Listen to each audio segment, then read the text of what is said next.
This is the fourth round of the FIA World Endurance Championship, the 24 hours of Le Mans, the longest, most competitive race of the season. And I mean, just look at this grid. Everybody wants to lift the trophy here, to write their name into the history books at one of the most iconic racetracks in the world. And don't forget, there are double points on offer here. It could be a championship-defining race. So, welcome to your race preview for the 2025 24 Hours of Le Mans.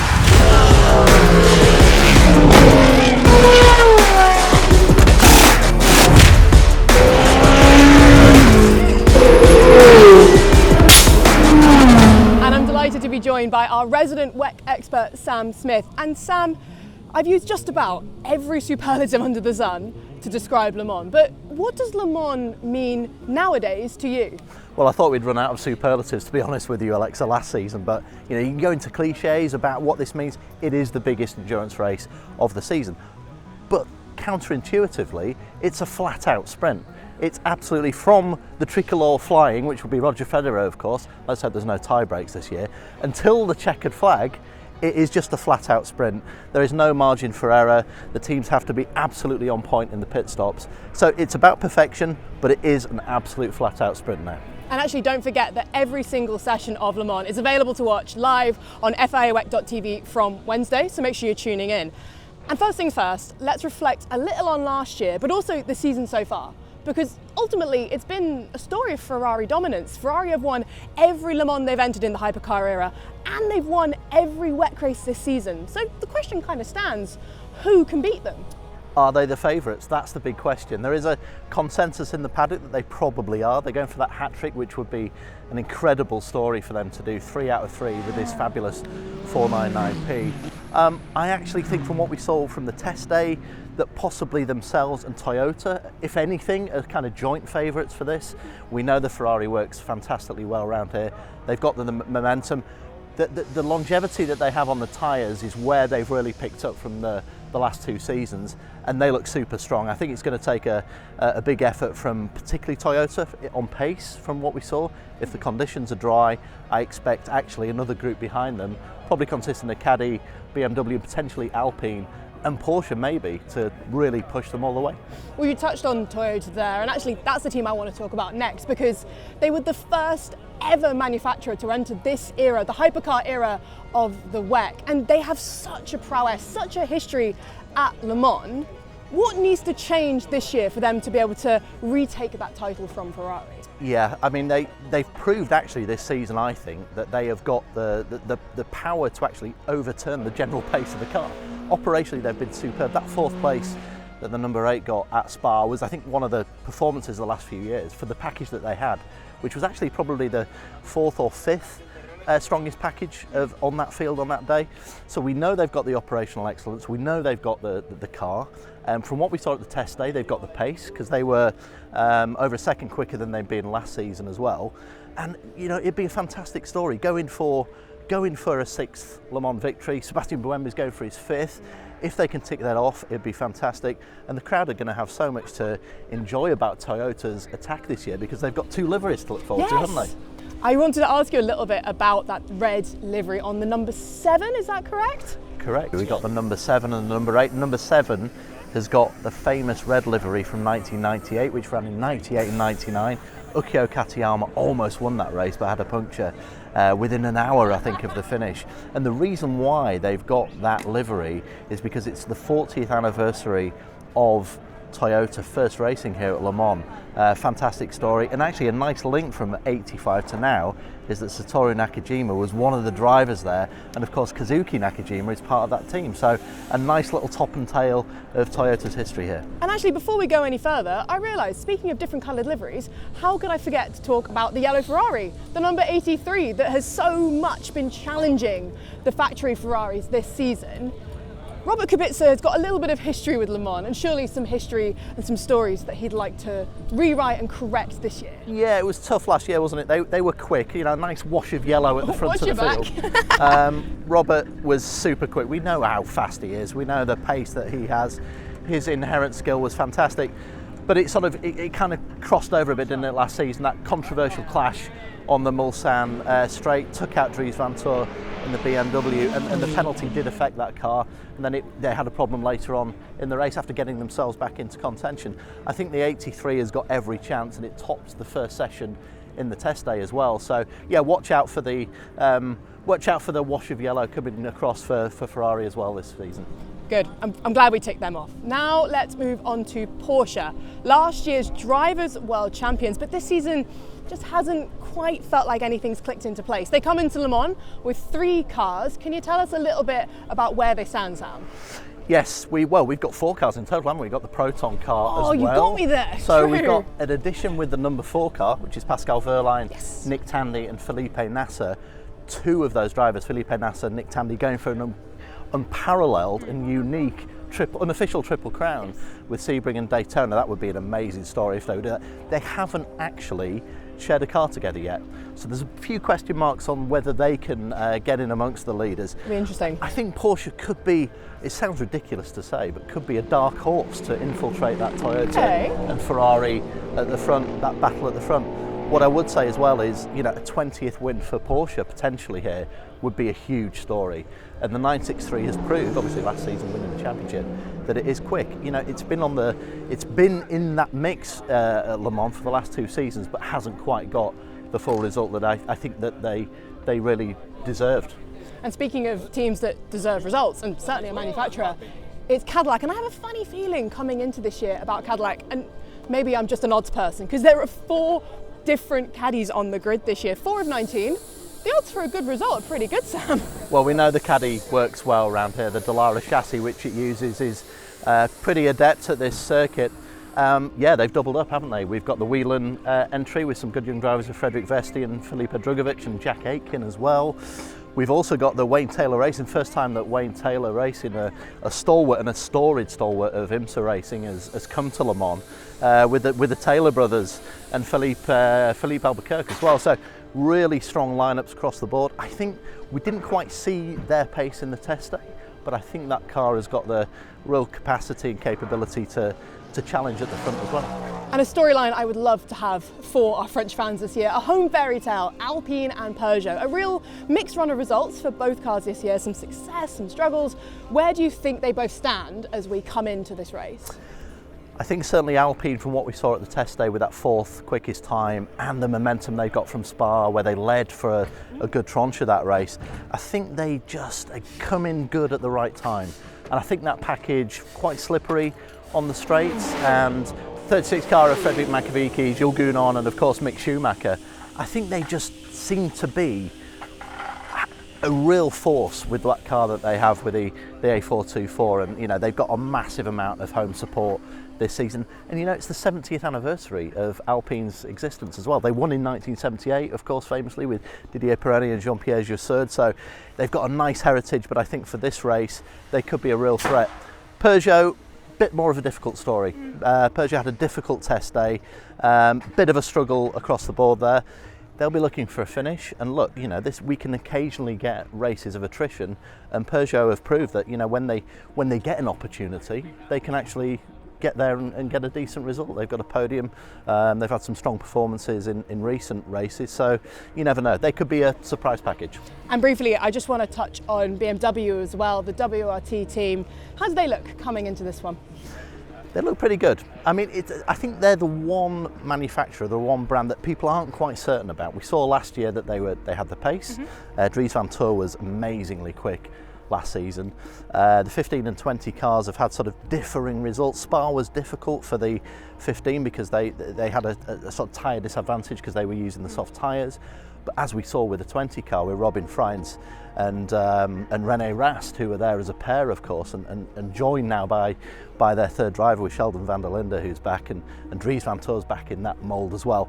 I think actually, again, they could actually creep up, particularly in qualifying, and then let's see where they are in the race. But they got a lot of data from last year, and I think they'll be equally as good as they were last year. And last but by no means least, the newcomer this year, the Aston Martin Valkyrie, a fan favourite with that V12.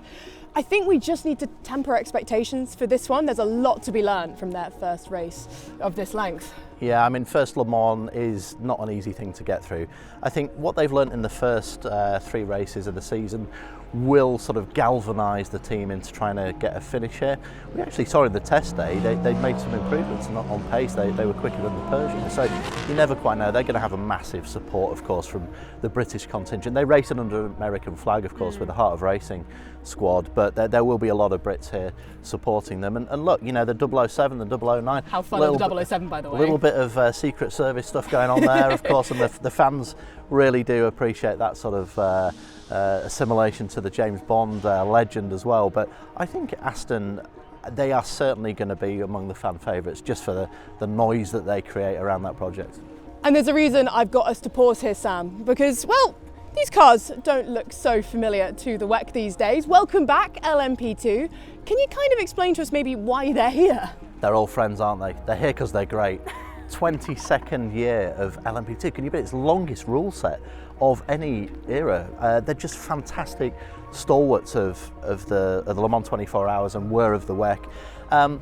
So just to explain what LMP2 is, they're essentially the slightly smaller prototypes than the hypercars. They're spec, meaning that they have the same chassis and the same engine, and they run to a denomination of drivers within it where we have 9 Pro-Am entrants here with a designated bronze categorised driver, whereas the other entries have silver, gold and platinum drivers in their makeup. So we've got a fantastic grid here with some real big name drivers. And I'm going to put you on the spot here. Can you pick out a few cars that people should be keeping an eye out for this weekend? Yeah, you'll see some of them behind us, just a fantastic array of colours and partners on these cars. I'm going to pick out probably half a dozen here. It's hard to actually understand any kind of hierarchy with these entrants, but certainly the EDEC Sport 18 car is a very notable one. It's won both races in the European Le Mans Series this season so far. Jamie Chadwick, internationally recognised female driver, actually good case to say that she is the sort of predominant woman racer in international motorsport. Sure. And she's taking part in her first Le Mans along with Andre Lotterer, some fantastic experience, and a really exciting newcomer called Matthias Joubert, who has been sensationally quick in the LMS this season. Number 22, one of the 2 United Autosports cars as well, has got an exciting lineup with Renger van der Zande, David Heimeyer Hansen, and Pietro Fittipaldi, who's done a number of Le Mans previously as well. Beyond that, I think the number 43 Inter Europol competition car as well is a really interesting one. They won, of course, in 2023. We got Jakub Śmiechowski in that car, and 2 drivers I think sort of go under the radar but are really sensational. Tom Dillman, who is a really well recognised development driver, very technical guy, super quick as well, and Nick Yellerly, who's a ex-BMW factory driver. So they've got a really strong unit there, and I think they'll be quite a force as well.